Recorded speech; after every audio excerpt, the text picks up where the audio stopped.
directly beneath the aircraft's deck, where the vibration of the enormous machine passed through the metal bulkheads, and the air was saturated with a thick, barely perceptible scent of kerosene and sea salt. I felt, for the first time, that particular tremor that arises only when you realize you are standing next to a force capable of altering the course of events in any, even the darkest, moments of human history. There, under the roar of steel mechanisms, as if beneath the breath of a colossal beast, lay America's most powerful warships. And I, standing on the threshold of their steel world, felt something within me shift, as though making room for an understanding of a scale one can scarcely brush aside. The aircraft carrier Gerald R. Ford, majestically cutting through the ocean, carried weaponry so advanced that a single strike mission could deliver more firepower than an entire series of World War II bombings, and that thought, long, viscous, echoing in my temples, would not let me go. These floating fortresses did not merely display strength, they embodied it, its cold metal, its tense, hard-working muscles. Each such ship, worth billions, was capable of leveling cities, reminding us that the human mind creates not only beauty, but destruction of incredible magnitude. I walked along the narrow gangway, F-35 fighters gleaming in the far corner of the deck like predators poised to leap, each capable of carrying a nuclear missile. The electromagnetic launch systems were already humming softly somewhere ahead, as if accelerating the silence before accelerating the aircraft, sending them into battle faster than any enemy could even comprehend what had happened. I walked and wondered what I was doing here, among this unshakable power, and I could almost feel history, world history, not personal, breathing down my neck. America commanded 11 of the most advanced aircraft carriers in the world, and each of them was like a floating city. 5,000 lives, 5,000 stories, 5,000 hearts beating in unison with the heart of the ship. And although the numbers were staggering, more than 50,000 people at sea when all carriers were deployed at once, I understood that the real power lay not in the ships themselves, but in the weapons they carried. I saw the air wing being prepared deep within the hangar, the heart and soul of this giant, and knew that the newest Ford-class ships were capable of launching up to 160 combat sorties a day, as if the very steel were breathing with the tension of the coming strike. And as I looked at all this, I felt a strange, heavy awe, as though I were standing on the threshold of another world, a world where people had learned to command the elements, to make metal obey not only strength but reason, and where a single hand movement, a single order could change the fate of cities and nations. The jewel of carrier aviation, the one that caught my gaze almost involuntarily, was the F-35 Lightning II, an aircraft whose contours seemed almost impossible, as if shaped not by engineers but by the imagination of someone dreaming of a future where war had become the embodiment of precision and invisibility.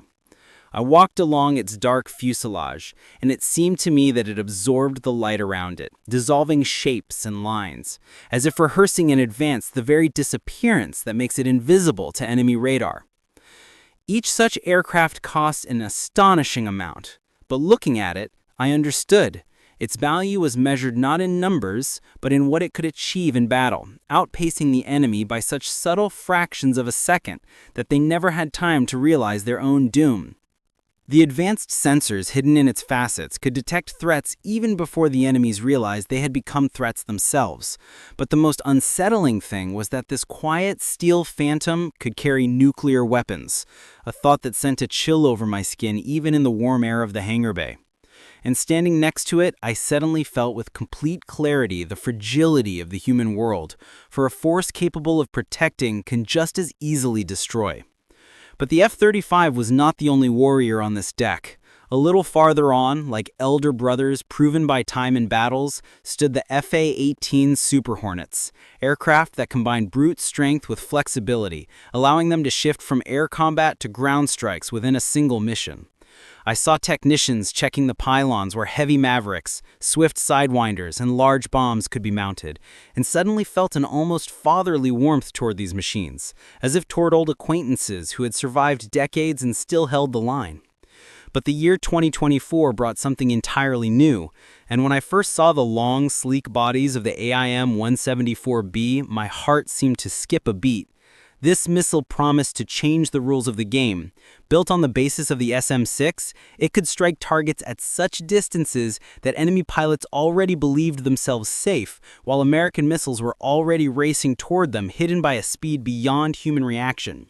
I looked at it, lying quietly in the service area under the soft glow of the lamps, and understood. The invisible boundary of war had shifted once again, and hardly anyone had noticed. But an aircraft carrier is not only about aircraft.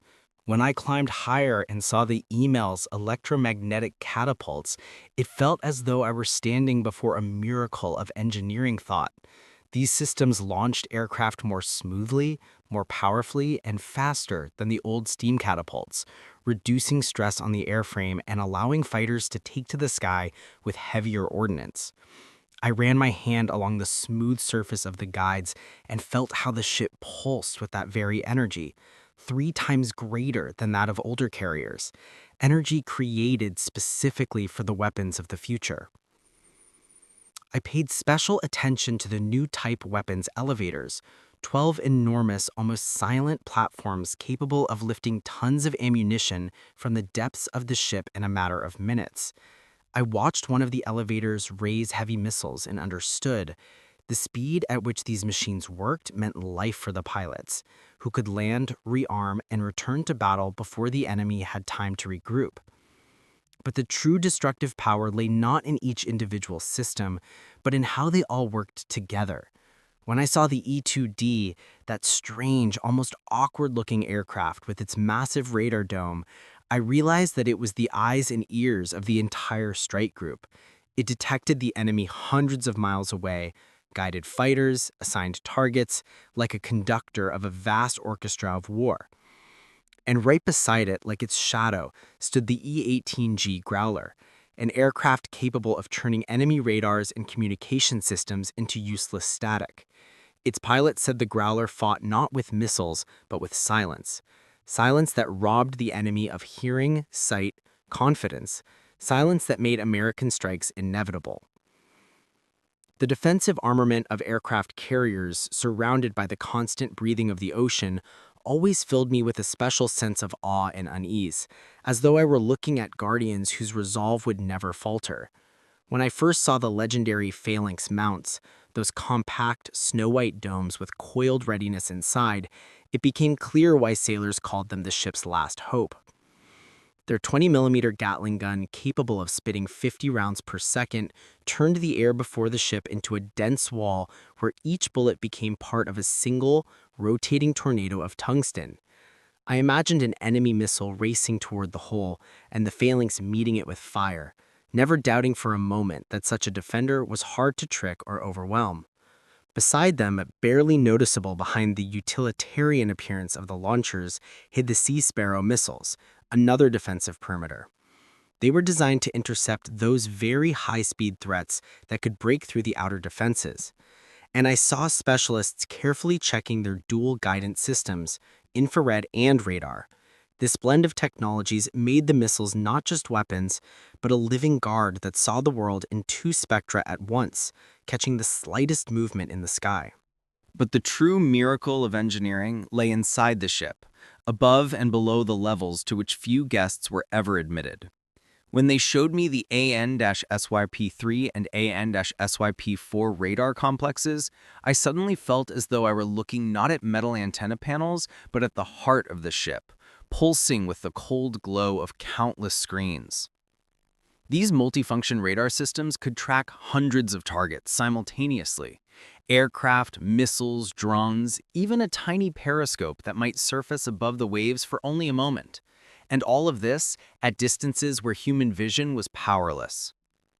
They led me into the Combat Information Center, where officers sat at their consoles with such confidence it seemed as though each had been born with the ship itself. There, for the first time, I realized how these radars were not just eyes, but a kind of brain, capable of directing defensive missiles to intercept even before a human could issue the command. I stood in the dim light among the flickering indicators and thought how far we humans had gone in our attempts to protect ourselves from our own enemy, from war itself. Yet that day, we spoke not only of the past and present, but also of the future, which was already knocking against the ship's hull. I was introduced to the newest counter-drone systems, Coyote and Roadrunner. These small, fast machines could destroy enemy drones without spending expensive missiles, and I saw the pride with which the technicians spoke of them. It seemed they admired not the destructive power, but the very idea of economical, precise defense, a kind of intelligent shield for an era in which threats grow ever cheaper and more numerous. But the most astonishing promise of the future was directed energy weapons. On the deck, under the clear sky, an officer quietly told me, "This ship is already ready for lasers." And I, looking at the rail-enclosed area where the installations would soon appear, imagined how invisible beams of light would slice through the air faster than a person can blink, destroying missiles before they even see their target. Somewhere nearby stood the MQ-25 Stingray prototype, an unmanned refueler meant to change the very logic of the air wing. Its smooth, non-aggressive lines seemed like a symbol of a new generation of machines that would support piloted aircraft, extending their range and allowing them to carry out missions previously possible only with several aircraft carriers. But what impressed me most was the concept of the integrated fire control system, an invisible network connecting everything: destroyer radars, satellite sensors, aircraft, missiles, drones, even those very lasers of the future. I was told that if a satellite detected a threat in the upper layers of the atmosphere, a destroyer could pass the data to a fighter jet, which would launch a missile without seeing the target with its own eyes, yet confidently guiding it to where the enemy does not even suspect mortal danger. And when I realized that all this multi-layered power could strike targets more than 1,000 miles away, delivering hundreds of blows in a single day, I felt a strange mix of emotions: pride in the engineering mastery, and at the same time anxiety about the fragility of the world in which such forces exist.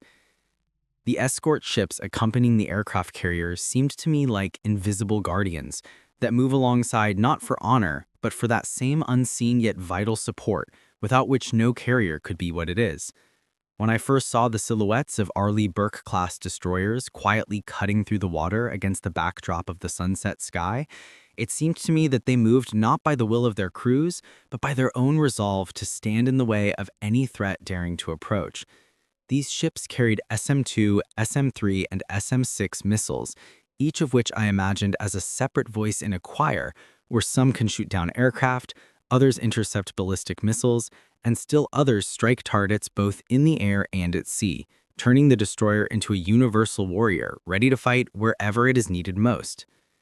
But I was even more struck by the thought that beneath layers of water, beyond our sight, traveled Virginia-class submarines, invisible creatures of the depths moving alongside the carriers so quietly they seemed part of the ocean's darkness itself.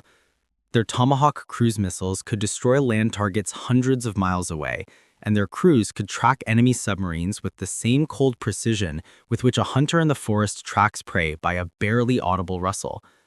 I tried to imagine their life in the confined space where every sound matters, where every meter of metal above your head is the boundary between silence and death, and I felt deep respect for the people who voluntarily choose such service.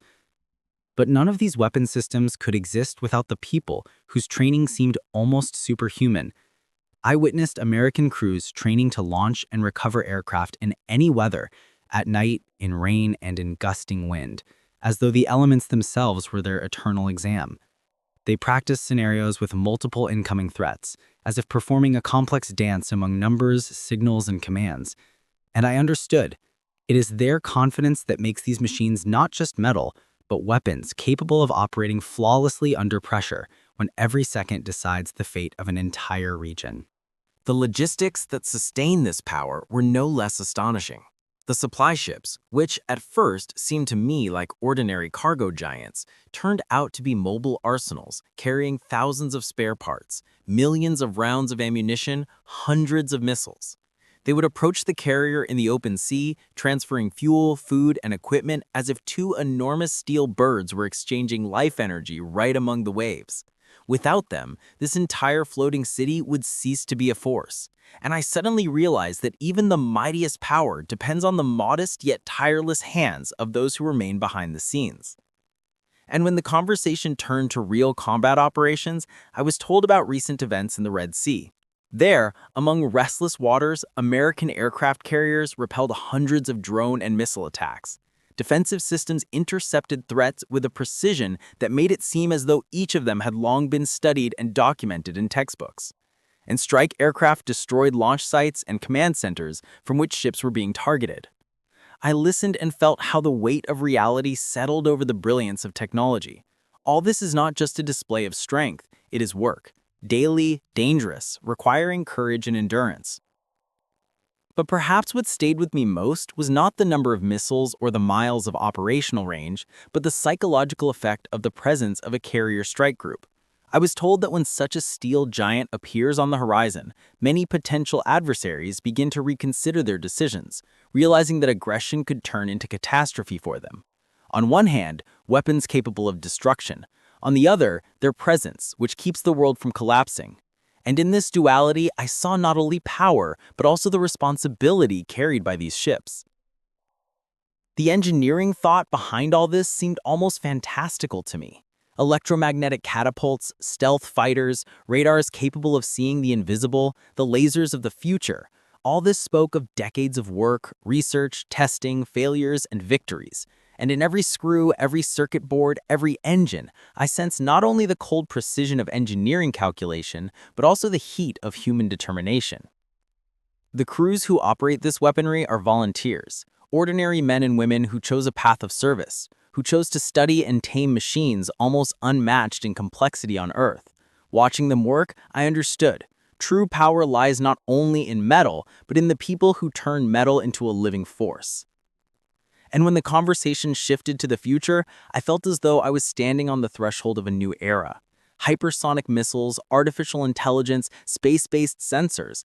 All of this felt like the edge of a new chapter, where possibilities will grow faster than we can comprehend them. And yet, the main thought I carried with me was that these ships exist not for war, but for peace, a peace that must be protected.